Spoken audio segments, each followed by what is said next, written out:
La directora de Inteligencia Nacional, Tulsi Gabbard, declaró que la administración Obama debería ser investigada por abuso de poder para presuntamente difamar al presidente Donald Trump en 2016. Gabbard anunció la publicación de archivos relacionados con las acusaciones sobre el supuesto intento de Rusia de interferir en las elecciones de ese año para presuntamente ayudar al presidente Trump a ganar la presidencia frente a la ex secretaria de Estado Hillary Clinton.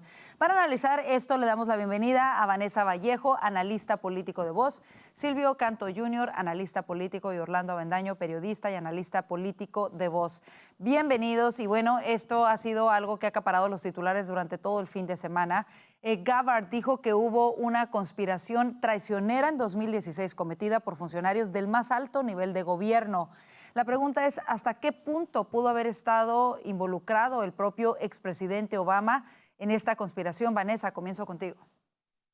Pues ella lo que dice literalmente es que el expresidente estuvo involucrado, que sabía que hizo parte activa de esta conspiración, como ella lo ha llamado, y yo creo que pues es muy importante que se investigue esto porque no solo estamos hablando para aquellos que dicen que esto simplemente son los republicanos tratando de vengarse de los demócratas o tratando de cambiar de tema.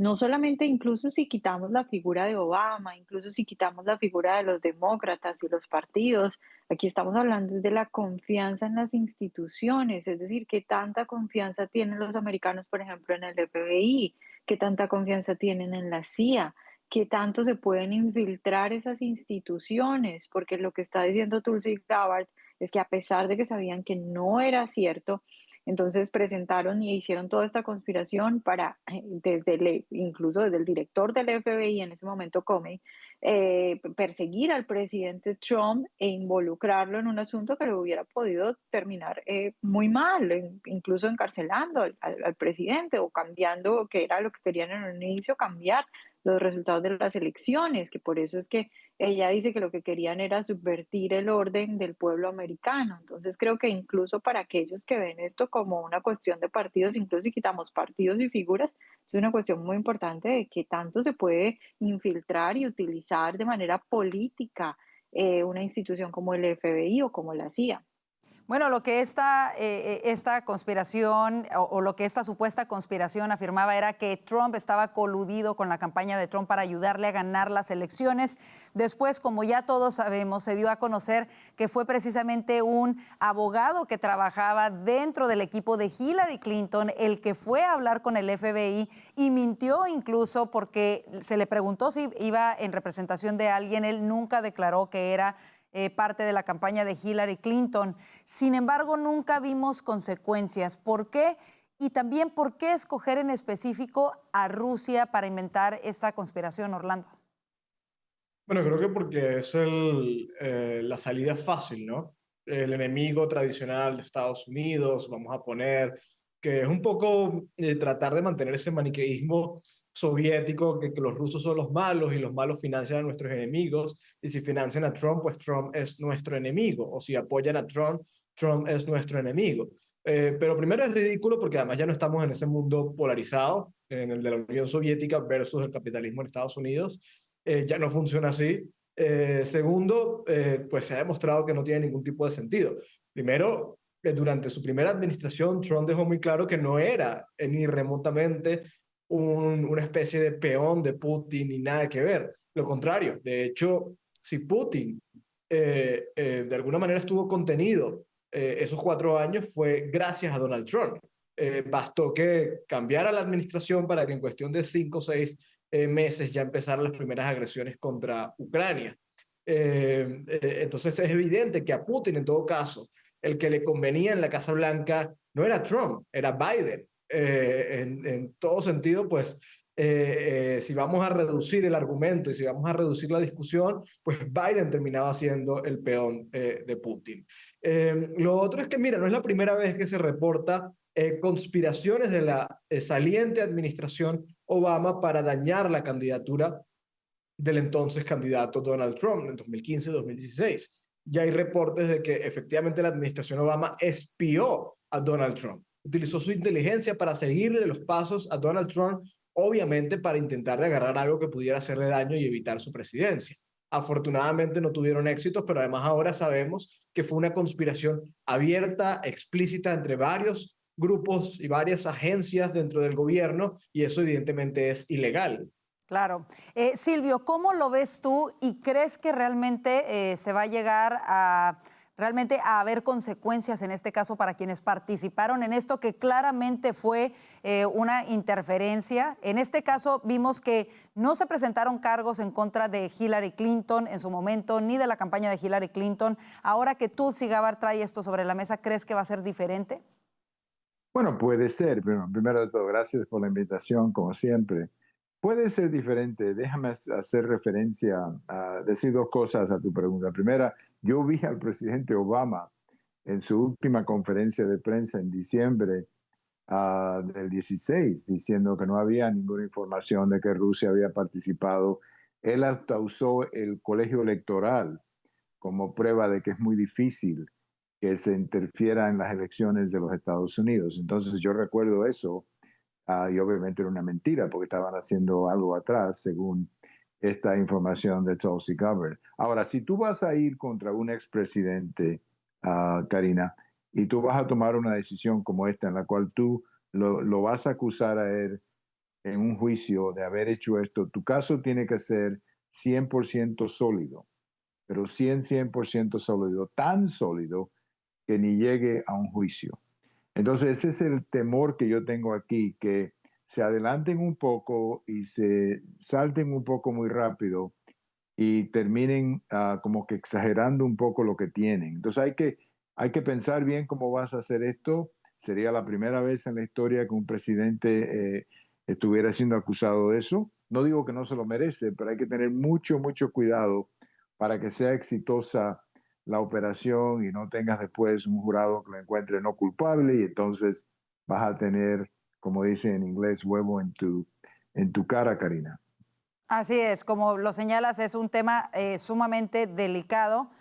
Todavía no sabemos cuáles elementos tiene la Secretaría de Inteligencia, pero bueno, la directora de Inteligencia Nacional, hay que verlo, hay que estar pendientes de este caso que seguramente dará mucho de qué hablar. Quizás se revelen documentos, hoy ya reveló, pero en relación al asesinato de Martin Luther King Jr. Esto también ha sido una bomba, digámoslo de esta manera, en titulares. Así que bueno, vamos a estar pendientes de lo que suceda con este tema. Vámonos al otro tema, y es que se dan a conocer dos recientes encuestas sobre el pulso político en el país. En la primera, realizada por CBS y YouGov, el apoyo hacia las políticas migratorias del presidente Trump aparentemente estaría disminuyendo. Sin embargo, al revisar los números, los republicanos parecen seguir apoyándolas firmemente. Por ahí tenemos la encuesta. Vámonos a los datos. Según este sondeo, el presidente Trump estaría perdiendo apoyo en su plataforma migratoria, con un 58% de los encuestados oponiéndose al uso de los centros de detención por parte de la administración. Si nos vamos específicamente por partidos, las líneas se dividen marcadamente según las líneas partidarias. El 93% de los demócratas se opone a las políticas de los centros de detención, mientras que el 85% de los republicanos, el 85%, expresó su apoyo. Por otra parte, la encuesta de este domingo reveló que el 51% de los encuestados desaprueba el programa de deportación, mientras que el 49% lo aprueba. Esto representa una caída notable con respecto a una encuesta similar de febrero, cuando el 59% lo aprobaba, y al 54% de una encuesta realizada en junio. Por otra parte, los republicanos respaldaron firmemente el programa de deportaciones, con un 91% a favor, en comparación con el 14% de los demócratas, y el 41% de los independientes aún lo apoya. Comienzo contigo, Vanessa. ¿Cómo ves estos resultados? Bueno, pues yo creo que es claro que no solo en migración, sino que lo hemos visto en otras encuestas, los votantes del Partido Republicano están contentos con lo que está haciendo el presidente Trump, creen que definitivamente está cumpliendo con sus promesas de campaña. Yo creo que la migración en general es un asunto que podíamos esperar que a algunas personas no les pudiera gustar cómo el presidente tratara esto. También en la encuesta lo que muestra es que, de CBS particularmente, lo que muestra es que la mayoría de los americanos creen que no se están, que el target no solo son criminales, sino incluso personas inocentes. Y yo creo que sí valdría la pena, por ejemplo, ese punto, la administración, yo creo que sería bueno que la administración tratara de enfocarse en los criminales absolutamente y dar hacia afuera, digamos, en materia comunicacional, digamos, la seguridad a los americanos sobre Claro. eso. Pero yo creo que en general simplemente hay que reconocer que va a haber cosas que obviamente a los demócratas no les va a gustar, pero que los republicanos están contentos y que en materia migratoria pues siempre va a haber cosas que a los demócratas no les va a gustar. Orlando, ¿cómo lo ves tú? Bueno, estos números lo que ratifican es que, uno, la política migratoria es popular aún.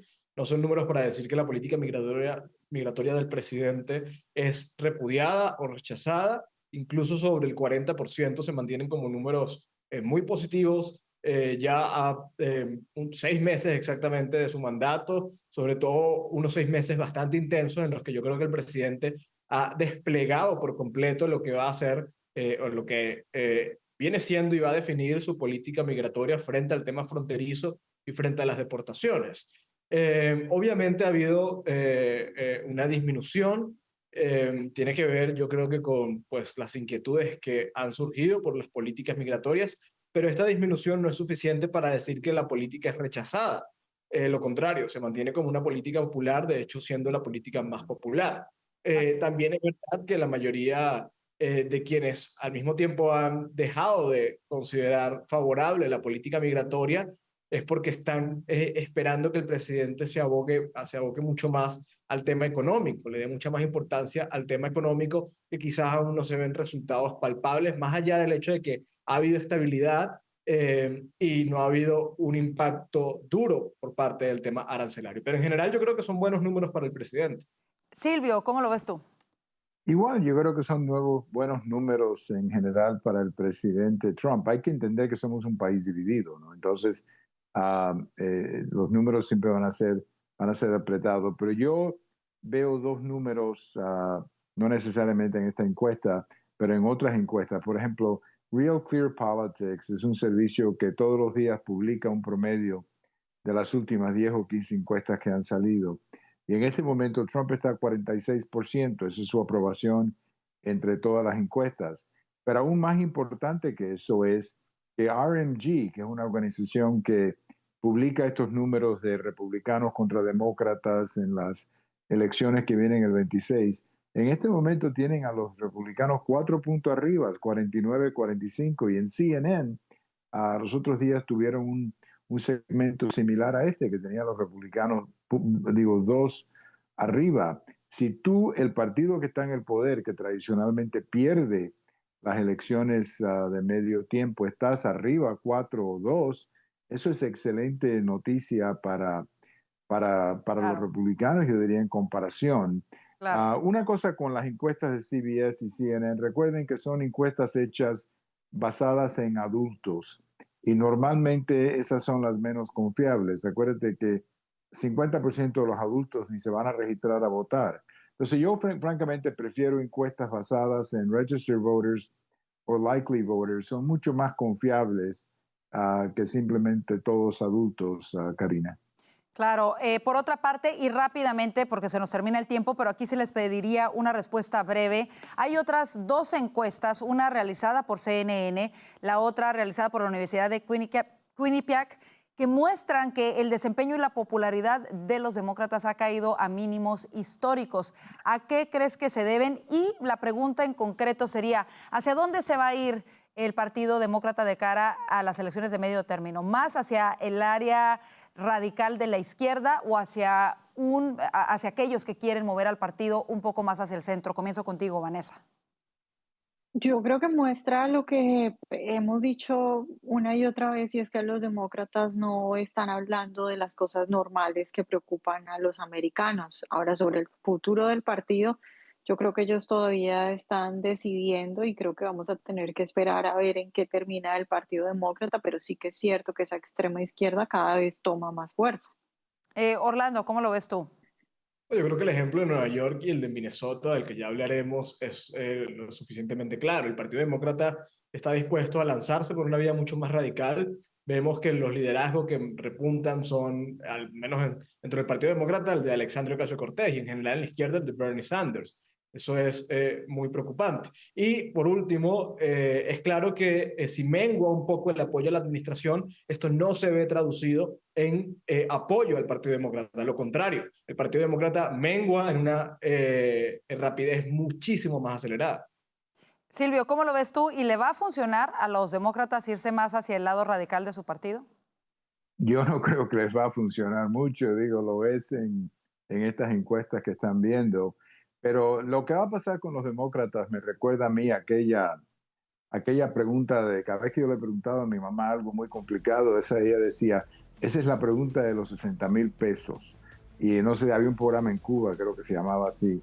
Y el problema, la gran suerte que tiene Donald Trump en este momento, número uno es que tiene 12 meses a las próximas elecciones, o 15 meses, que si tiene mucho tiempo para que sus ideas se vean resultados. Y la otra es el Partido Demócrata. Digo, en mi vida yo he visto al Partido Demócrata tan caótico y tan confundido como están. Digo, de veras, están en una crisis tan grande que hay personas que están hasta acá hablando de que el partido se va a tener que dividir en dos. Digo, yo no sé cómo puede un partido reconciliar entre John Fetterman, por ejemplo, en Pensilvania, y Alejandra Ocasio-Cortez. ¿Cómo puedes tú tener una reconciliación de esas dos cosas? El tema de ellos está 1000 veces difícil, más complicado que el nuestro, la realidad. Y es lo que muestran las encuestas. Bueno, con eso nos vamos a la pausa comercial. Quédese con nosotros, aún hay más aquí en el panel de voces.